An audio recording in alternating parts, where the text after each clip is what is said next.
আমাকে অনেকে বলবে আমি বেকার ছেলে, মুখ ভাষণ দিই, বাট আমি একটা রিয়ালিটি বলছি। আমি পার্সেল ডেলিভারি করি।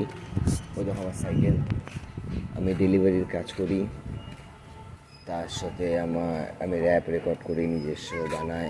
আর তাছাড়াও আমার শর্ট ফিল্মের চ্যানেল আছে একটা, যেখানে আমি নিজের লেখা শর্ট ফিল্ম বানাই আমাদের গ্রুপের সাথে।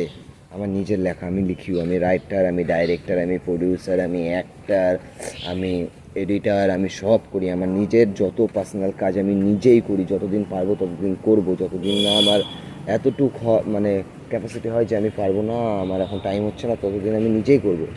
আমি সব কিছু করে ওই চ্যানেলে রেগুলারলি ভিডিও দিচ্ছি। কেন বলতে পারবে কেউ? কারণ এই যে 866 দিন যেটা আমি দিই না, এটা আমার একটা, কি বলবো, মানে হার্টের সঙ্গে কানেক্ট হওয়া একটা জিনিস, যেটা আমার আসতেছে একটা অ্যালবাম, সেটাতে সবাই বুঝতে পারবা। অ্যালবামটা আমি আমার চ্যানেল, অ্যালবামের আগে আমি আমার চ্যানেলের নাম সবাইকে জানাই দেবো, আর অ্যালবামের টাইমে সবাইকে দেখাই দেবো যে কী আছে না আছে, কী আসবে না আসবে। ওখানে ওই ডেডিকেটেড অ্যালবামটার নাম হবে যুগা, যেখানে আমি মেন ফোকাসে 866 দিন যেটা আমি ডেলি ভিডিও ছাড়ছি, সেটার কারণ কি আর কেন ছাড়ছি সেটা যেন বুঝতে পারো। তো চলো সবাই মিলে এনজয় করব। কিন্তু তার আগে একটা কথা, যে যতই তোমার কাজ থাক, যতই তোমার যা থাক, তুমি যদি তোমার প্যাশনের প্রতি অল্প একটুও টাইম দিতে পারো, তাহলে তুমি নিজেকে আরও ইমপ্রুভ করতে পারবা, আরও ভালো করতে পারবা।